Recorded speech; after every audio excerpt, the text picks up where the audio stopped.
Alrighty then. 5.2 properties of rational exponents and properties of radicals. Properties of rational exponents and properties of radicals. So this stuff, all this stuff you're going to copy. You're going to copy this whole page. I think I'll put a copy of this on the notes section up there so you can copy all this. There's a lot of stuff to copy. So product of powers, power of product, negative exponent, zero exponents, quotient of powers, power of a quotient, all the stuff you did in Algebra 1. We'll go over this stuff. This stuff for radicals, product, property, property. Oh, wow. Product property and quotient property. And then down here, how do you know if a radical is in simplest form or not when all three of these things have been satisfied? So this stuff first, we're going to go over it, but we're going to do it through problems. So do this. Starting on page 248, number 5, it says use the properties of rational exponents to simplify the expression. You're going to use as many of these properties as you need to simplify it. Okay, so on this question right here, the base is 6. There is an exponent there. The exponent is actually a 1. The exponent is actually a 1. It is. It's there. You just don't have to write it, but it's there. Okay. These bases are the same. This base is a 6. The exponent's a 1/4. So we're going to use right here. Okay. Quotient of powers. This one right here. So as long as these bases are the same, and that cannot be 0. It cannot be 0 in this case. As long as these bases are the same, you just write a, the base a, and take the top exponent minus the bottom exponent. So in this case, we're going to rewrite it as 6, and then the top exponent minus the bottom exponent. Okay, and that's the same as 6 to the power of 3/4. And that is that simplified. A radical with index n. Now remember, this right here, the stuff inside is a radicand. That symbol is the radical itself. And whatever number is right there, that's the index. Okay? So you're going to see all these stuff over and over and over like this. But that symbol right there is the radical. Okay, with index n is in simplest form when all three conditions are met. No radicands have perfect nth powers. So you cannot have something like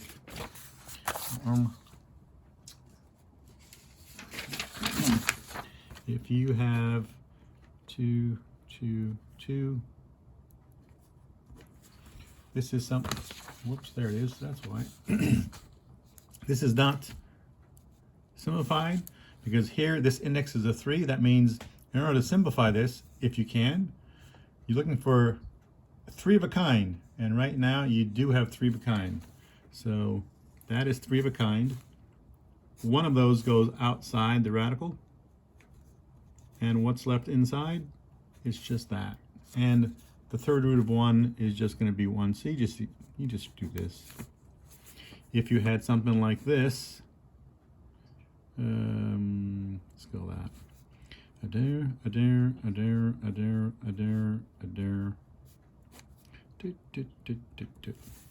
Looking for 4 of a kind. Identical. 4 of a kind. 1, 2, 3, 4. So there's 4 of a kind right there. So those go outside the radical. This is not 4 of a kind. That's not 4 of a kind. So those would stay in. 2 times 3 is 6. And that would be your answer.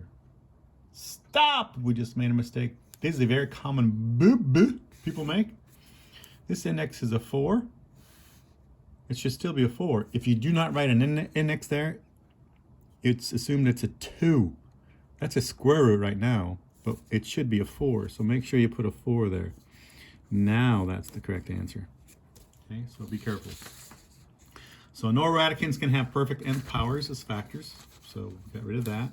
No radicands contain fractions. So you cannot have something like this.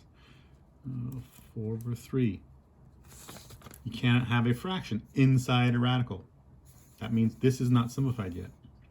Okay?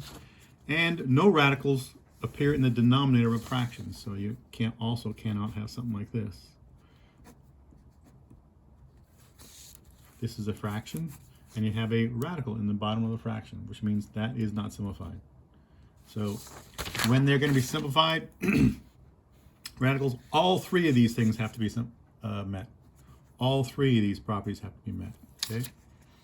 So in this case right here, this is done. We cannot, all those conditions have been met. This is the answer. Okay. Next one, number 7. 7, 8, 4. Did I copy that correctly? Yes. Okay. In this case, there we go. Do these have the same base? No. That base is an 8. That base is a 10. Not the same base.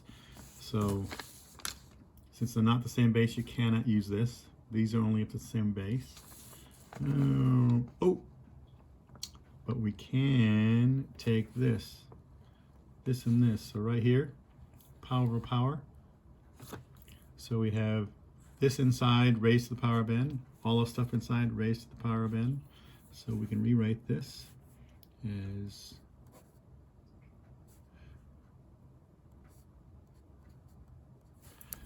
this times this times -1/4.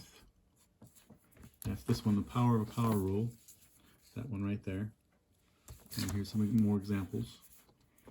And same thing down here. This times this and this times this times -1/4. So 8, that times that, the 4's cancel and you have -1. 4 times -1/4 is -1. Okay, now you have a negative there, and where's your negative? Right here, negative exponent. When you have a negative exponent, you take the reciprocal of this. So the base now, whoosh, reciprocal, flipping over. We don't call it flipping, we call it whoosh, reciprocal. Okay, A&W root beer. So this has a negative exponent. So the 8 goes in the denominator, and that exponent now is no longer negative. This has a negative exponent. So this 10 goes on the other side. You take reciprocal, that goes on the other side. And that exponent no longer is negative. And that is now equivalent to 10 over 8. 2 goes into both of those. And that can be simplified to 1 1/4. There we go. Boom. Number 9. Did I copy that correct? 2. It's a negative. Is that right? 3, -2/3. That's a negative. 3 to the power of 1/3 and negative. There we go. So in this case, these two have the same base. So we're going to use this one. Same base. You're just going to take these exponents and add the exponents. I know the bases we're multiplying, but the exponents you add. I know it's weird. It's weird. It's weird. This is why this works. X to the 4th times x to the 3rd. Okay. This is basically the same thing as 4 x's. 1, 2, 3, 4 times, that's 3 x's. 1, 2, 3. So when x times x times x times x times x times x times x, how many x's are there? There's 7. Hey, guess what? That's the same as 4 plus 3. So this is just a faster way of getting to the answer instead of drawing it out that way. Visually, this makes more sense, but if you want to do it faster, you're going to use this and use this rule, the product of power rules. It's going to make it easier. But visually, this is what it actually means. And this is why it's done. Well, done that way. So we have the bases are the same. So we have 3. These bases are the same, so we can use this. So we're going to take the exponents and add them. -2/3 plus 1/3. And that exponent on the outside is a -1. Okay, now it looks like that. Next, what's this plus this? It is 3 to the power of -1/3. That looks like that. Now how are we simplified? No, because now we can still use this one right here. Power of a power rule. That one right there. So we're gonna, in this case, it's parentheses a to the m, in parentheses, all raised to the n. We're going to take m times n. We're going to multiply these exponents. In this case, we multiply. -1/3 times -1 is +1/3. Okay. And now, have all these conditions been met? Yes, all these conditions have been met. Done. I don't like some books when they leave it like this. The only time you do this right here is when the numerator is larger than the denominator is when you have a slope. And we're not talking about a slope. I much prefer in college they do this. They don't want you doing that in college. They want you to do that unless it's a slope. That's not a slope. Number 11. Number 11, properties of rational exponents to still simplify. Okay, so at 2/3 times 16 at 2/3 and 4 2/3. Is that a negative? Nope, it's not a negative. I don't know why that dot's there. Okay, so we have this. Where'd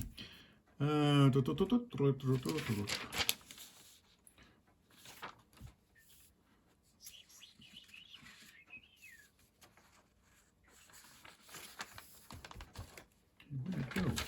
Oh, piece of paper. There it is. My piece of paper. I'm going to do right now. Can we use this? No, we can't. This is only have to have the same base. Those are not the same base. Oh, but we can make those the same base. That is a 2. I'm going to make that base a 2.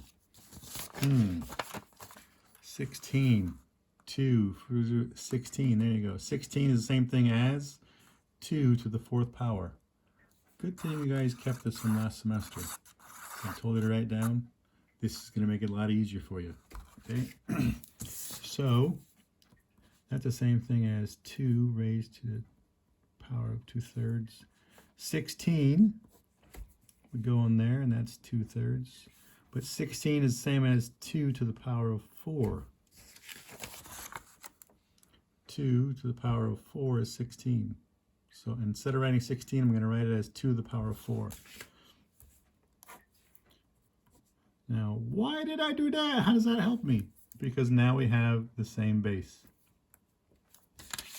Okay? I'm going to use that information in a bit. So first of all, this, we're going to use the power of a power rule. In this case, we can multiply the exponents. Multiply the exponents. 4 times 2/3 is 8/3. That's going to be 8/3 over 4. 4 can also be written at, 4 could also be written as what? 2 squared. 4 can be written as 2 squared. So I'm going to take that and write it as 2 squared and raised to the power of 2/3. Now you have this. I made an extra step. I should not have done that. Okay. Now these are the same base. That you're going to have 2, and these you're going to add 2/3 plus 8/3 is 10/3. This right here we're going to use. We're going to parentheses this one right here. Power of a power. We're going to multiply the exponents. Multiply the exponents. 2 times 2/3 is 4/3. Whoops. Okay. Are these the same base? Yes, it's the same base. Same base. We have quotient. Where's the quotient? Here we go, right here. Quotient of powers. As long as these are the same bases, we're going to take the top exponent minus the bottom exponent. So we're going to write the base is 2. Raise to the power of the top exponent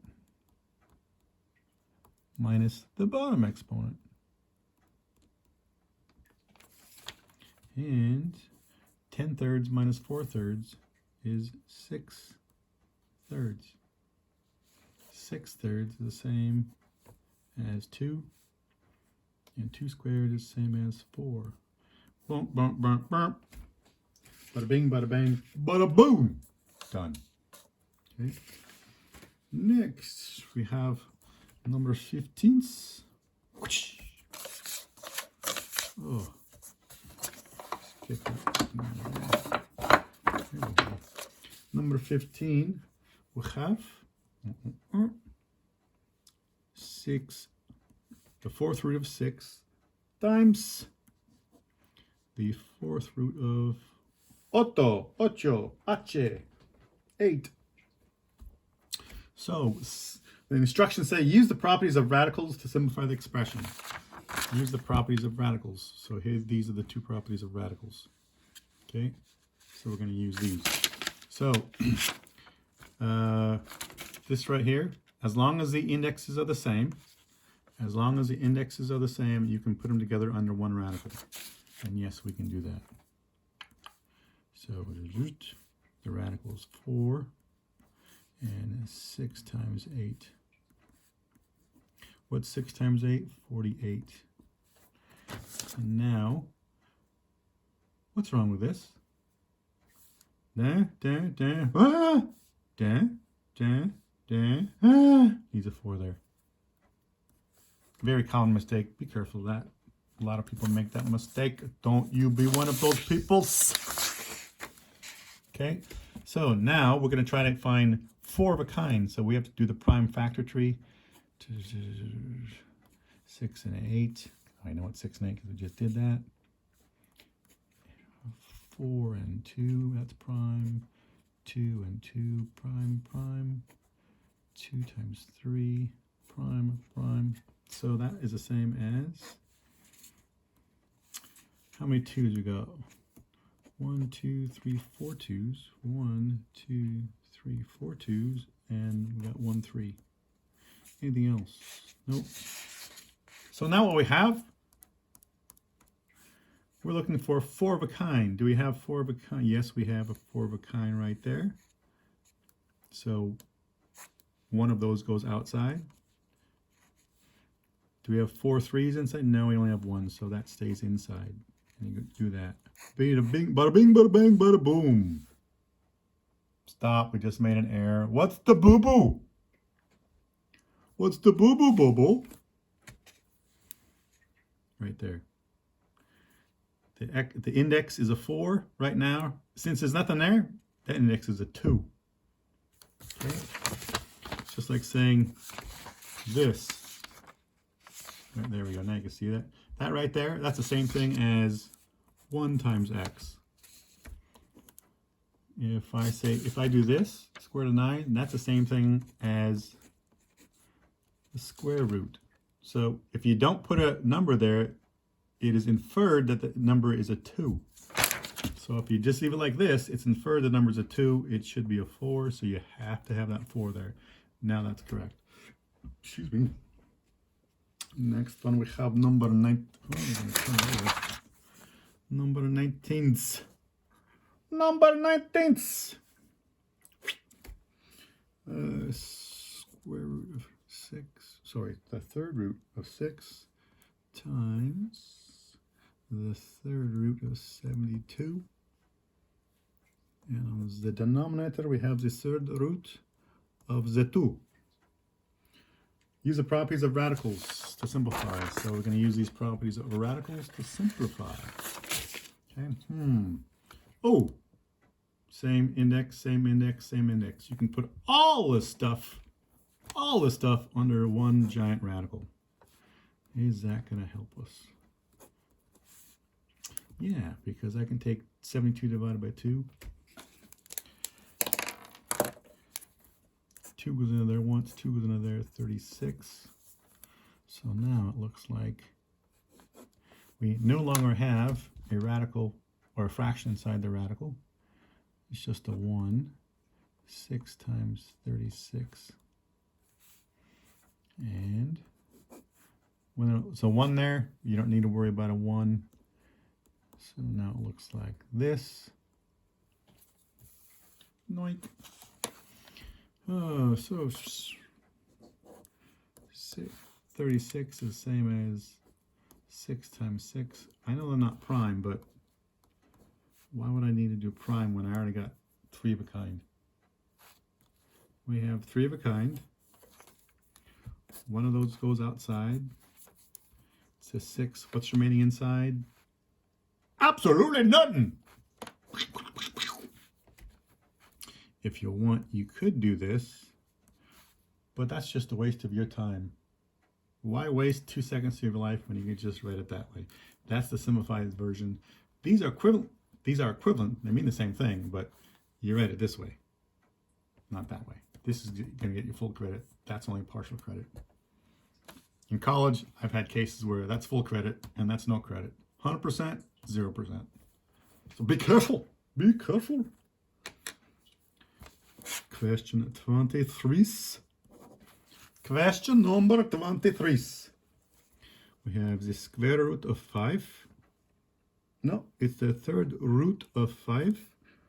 And on the bottom, we have 4. Ba-boom. The instructions say write the expression in simplest form. Write it in simplest form. So we have to use anything we can use here to put it in simplest form. Okay? Any of this stuff. So, do we have the same index? Yes, we do. We can write it like this. We don't need to. I was going to say write it this way, but that's not really going to help us. Because right now, you have a radicals. The radicals contain fractions. The radical is appear in the denominator of a fraction. You have a radical in the denominator. Not good. This is also not good because there's a fraction inside the radical. Neither is good. I'm going to go back to that one because that's not going to help us. Here's why.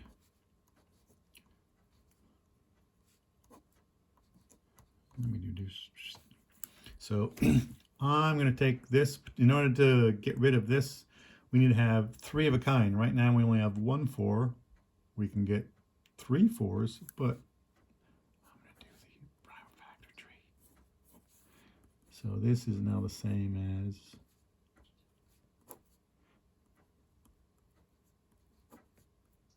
that. Right now we still have a radical in the denominator. We don't want that. So in order to get rid of this radical, we need to have 3 of a kind. Right now we only have 2. We need another 2.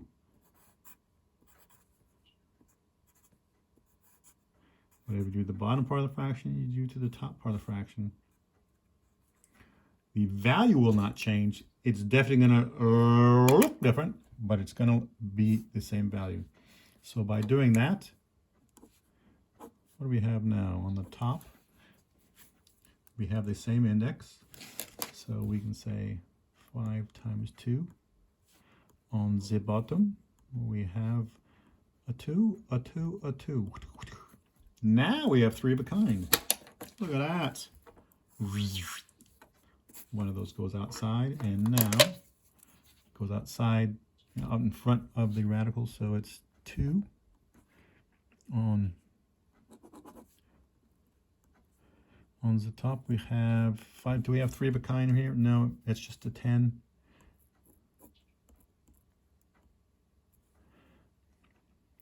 Okay, and here's what people make mistakes on. They're going to think, I personally don't like doing it this way. I would much rather see, this is for my edification, not so much you, but for my brain looks at this and he says, oh, I'm not quite sure what that means. Oh, I know what, this 2 is definitely not inside the radical because I'm taking that 2 and sneaking it over here. That's definitely not inside. This right here, someone's going to look at this and go, oh, that's the same thing as, this is what they meant. Oh, and that cancels and that becomes, and I get this. And this is not the same. But that 2 right there, someone's going to look at that and interpret it as, oh, that radical goes all the way down. That 2 is inside. No, it's not. It's not. This is your answer for question number 23. A lot of times it's written that way, and you can do this, but be careful when you do that. Don't do this, because this is not the same as that. It's just a boo-boos that I've seen over the many years. I've been teaching this more years than you've been alive. Okay, so be careful of those problems. Last one for today. We have number 27. Have this 64 on the top, the cube root, and on the bottom we have the 49s on the bottom. So right now, is it simplified? No, because you have a fraction inside a radical. Can't do that. Oh, look at this, look at this, look at this. Good thing this comes in handy. The third root in this column, Is there a 64 or a 49 or both? 64 or 49? 64? Is there a 49? No. There's a 64. 64 is the same as 4 times 4 times 4.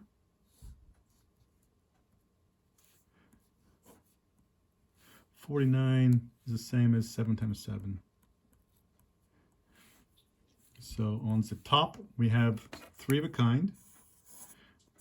1 4 will go out.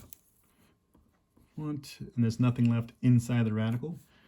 Down here, we just have 7 times 7, the cube root. Done. Nope, we cannot have a radical in the denominator. We have a radical in the denominator. But what we can do, in order to get rid of that, we need to multiply the top and bottom of the fraction by, let's see, we need 3 of a kind. We have 1 7, 2 7. We need another 7. There you go. What's wrong with this, by the way? You need a 3 there. Indexes need to be the same. There you go. Now, remember, I'm doing this step by step by step by step by step by step by step. A lot of students are just going to skip many of these steps. So be aware of that. Now we have 3 of a kind on the bottom. One of those goes outside. And we get 4. We just have 1 on the top. You can have a radical on the top. So that 7 is no longer inside the radical. So I personally don't like that. I personally don't like this because people are going to make a mistake here and interpret this differently. For my brain, you can write it that way. For my brain, I would prefer to see it like this, because this tells me that 4 is not inside the radical and that 7 is also not inside the radical. If I write it this way, sometimes people think, oh, the 7's inside the radical. Well, no, it isn't. You can write it this way, but it just leads to mistakes down the road. This is much more clear, less confusion. That's the answer right there. That's it. Good luck, guys. Hasta la bye-byes.